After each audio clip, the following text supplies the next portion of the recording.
Você já se perguntou se deve usar gelo ou compressa quente para aliviar uma dor?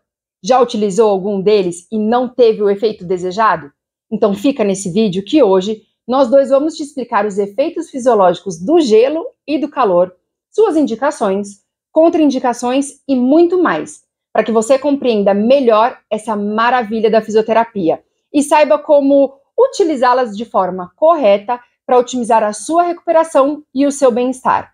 Muito prazer, eu sou a doutora Fernanda Colella Antoniali, fisioterapeuta, pós-doutora em Ciências da Reabilitação. Esse aqui é o Max e você está no quadro Arvorecer, Conhecimento que Transforma. Vamos começar falando sobre a precaução de utilizar essas modalidades terapêuticas.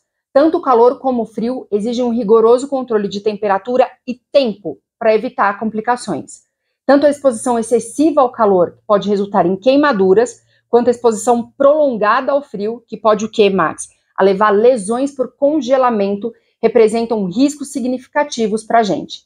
Indivíduos com sensibilidade térmica reduzida, neuropatias periféricas, distúrbios circulatórios ou outras condições que comprometam a percepção sensorial devem ter cautela redobrada e buscar sempre a orientação profissional antes de utilizar essas modalidades terapêuticas. Bom, para entendermos como o gelo e o calor atuam então no alívio da dor e na recuperação das lesões, é fundamental compreender processos fisiológicos que ocorrem no corpo durante a aplicação de cada um deles.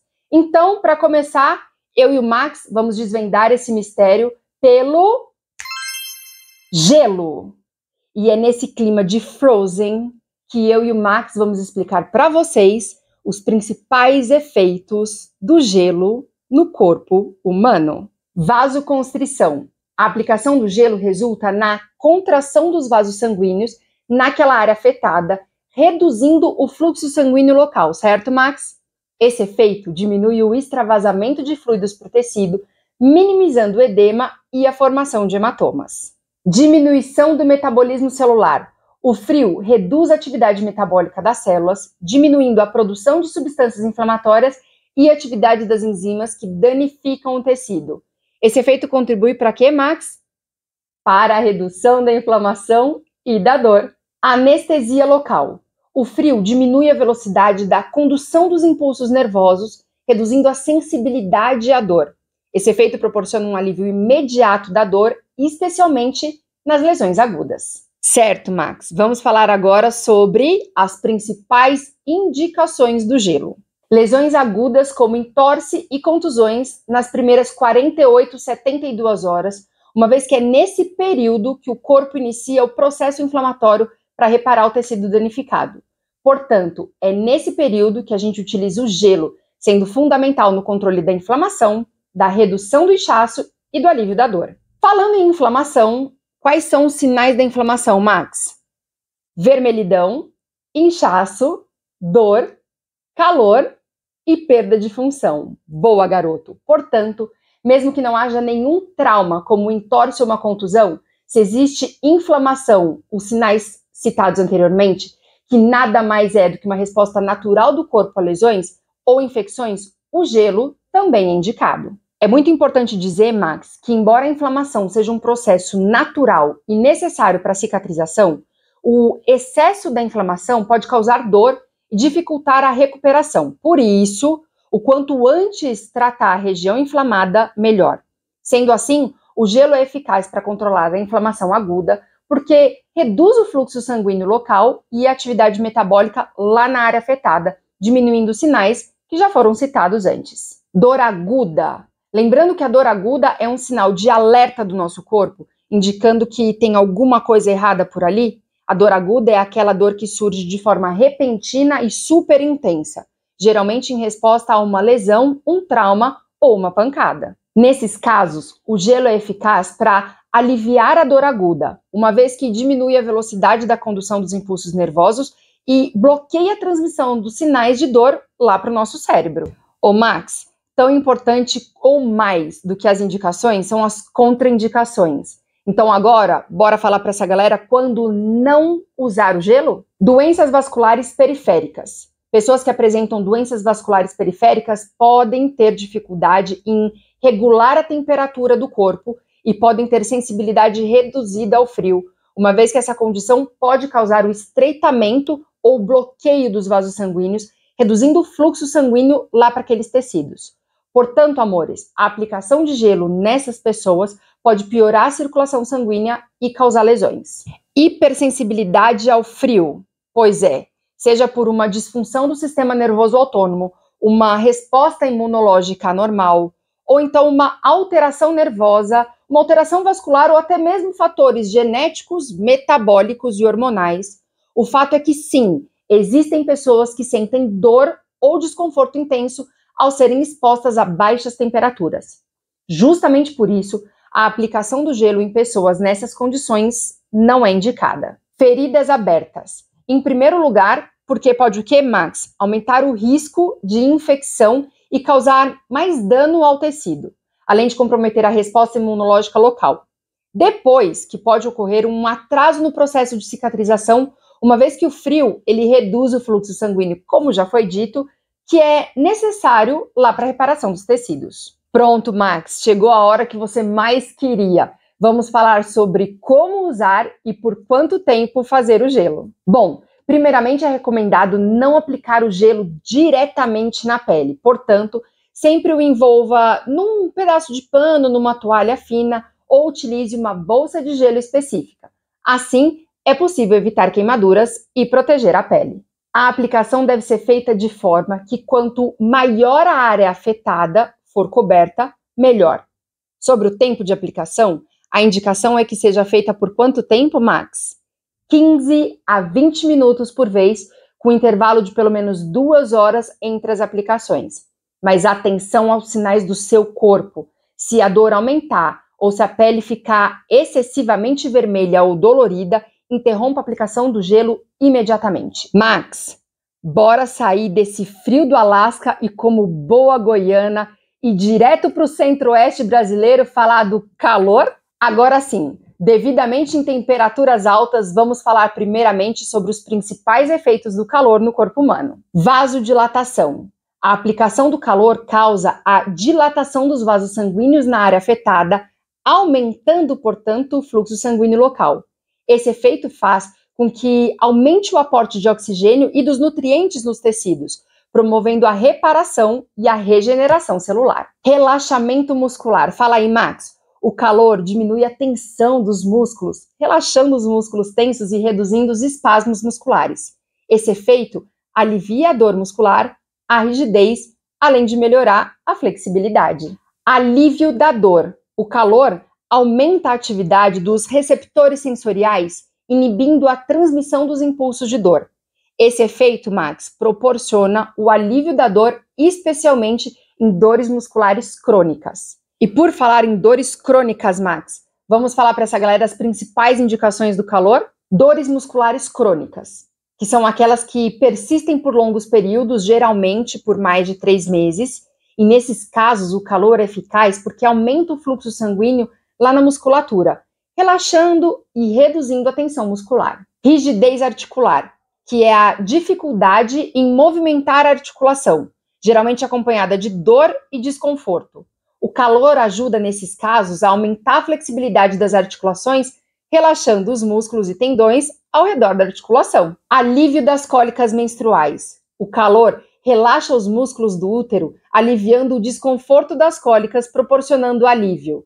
E é verdade esse bilhete. Eu uso e super indico. Isso, Max. Agora a gente vai falar das contraindicações do calor, então prestem muita atenção sobre quando não usar o calor. Nas lesões agudas, nas primeiras 48 a 72 horas. Porque o calor, ele pode aumentar o fluxo sanguíneo, o que pode agravar a inflamação e o inchaço lá das lesões recentes. Portanto, colocar o calor pode levar a um aumento da dor e um atraso na recuperação da lesão. Condições inflamatórias agudas, como a artrite reumatoide em fase aguda, pode piorar com o calor, porque aumenta a produção de substâncias inflamatórias, exacerbando os sintomas. As feridas abertas também é uma contraindicação do calor, Max. Sabe por quê? O calor pode aumentar o risco de infecção em feridas abertas, porque cria um ambiente super propício para o crescimento bacteriano, além de poder danificar os tecidos expostos e atrasar a cicatrização como já foi mencionado. Problemas de pele, condições como eczema, dermatite ou queimaduras podem piorar com o uso do calor, uma vez que também aumentam a irritação e a coceira da pele, que já está bem sensível. Problemas circulatórios, como varizes, trombose venosa profunda, devem evitar o uso do calor, porque pode aumentar o risco dos coágulos sanguíneos e agravar a condição. Alteração de sensibilidade, pessoas com neuropatia diabética ou outras condições que afetem a sensibilidade podem não sentir calor excessivo, aumentando o risco de queimaduras, Max. Então, nesses casos, é importante demais monitorar a temperatura e utilizar o calor com bastante moderação. Max, agora é a hora da gente falar sobre como usar e por quanto tempo fazer o calor. Mas antes, é importante diferenciar o calor superficial, onde é utilizado as compressas quentes em casa, e o calor profundo, que é atingido através de aparelhos terapêuticos aqui nos consultórios e nas clínicas de reabilitação. Mas, pensando então nas bolsas de água quente para realizar em casa, de acordo com as indicações, a temperatura ideal é aquela que seja confortável, sem riscos de queimadura. Portanto, a água deve estar quente, mas não escaldante. Sobre o tempo de aplicação, Max, olha só, diferente do gelo, o tempo da indicação é que seja feita de 20 a 30 minutos por vez, com intervalo entre as aplicações. Mas observe mais uma vez atentamente as reações do seu corpo, se a dor aumentar, se a pele ficar excessivamente vermelha, ou se você sentir sensação de queimação, interrompa imediatamente a aplicação. Boa, Max! Olha só, o Max está aqui me perguntando se existe alguma situação onde possa ser utilizado tanto quente quanto frio, e nesse caso, qual dos dois eu tenho que escolher? E a resposta é... Depende da fase da lesão e dos sintomas, como a gente já disse por aqui.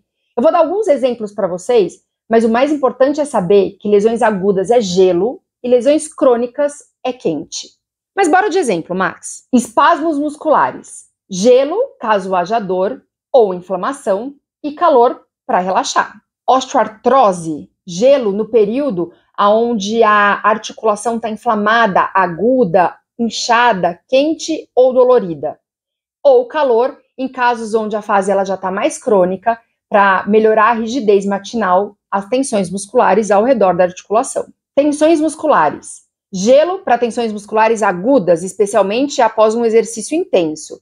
Ou então calor, quando as tensões musculares estão crônicas, causadas por má postura ou estresse. Bora de mitos ou verdades sobre o quente e o frio, Max? Doutora, é verdade que o gelo cura as lesões? Mito! O gelo alivia as dores e reduz a inflamação. Mas falar que cura a lesão é muito forte, galera, até porque existem outros fatores para que essa cura aconteça. Doutora, o calor é sempre bom para dor muscular? Mito. Quando a dor muscular for crônica, sim. Mas se ela for aguda, como a gente já falou por aqui, a dor vai piorar. A combinação de gelo e calor juntos pode ser eficaz em alguns casos? Verdade, claro que é verdade. A combinação do gelo e do calor é eficaz para controlar dor, inflamação, rigidez, mas sempre sob orientação de um profissional, uma vez que a aplicação inadequada pode agravar lesão ou causar complicações, especialmente em pessoas com condições já pré-existentes como problemas circulatórios ou sensibilidade reduzida. Mais uma. Gelo ajuda a prevenir a dor muscular tardia? Claro que ajuda, sim, verdade. Aplicar o gelo nos músculos depois de exercícios intensos pode reduzir a inflamação e a dor muscular tardia, ajudando na recuperação. Compressas quentes são mais eficazes que bolsas térmicas? Isso é verdade ou é um mito? Mito. Ambos os métodos podem ser eficazes desde que a temperatura seja controlada e a pele protegida. A escolha depende da preferência pessoal e da área a ser tratada, sem que cause desconforto. Última pergunta. Usar gelo por muito tempo causa artrite? Não, isso é mito. Gelo não causa artrite, gente. Porém, o uso prolongado e inadequado pode gerar queimadura na pele. Amores, vocês já sabem, mas é sempre bom falar que os nossos vídeos são informativos mega descomplicados para vocês entenderem melhor sobre um determinado assunto.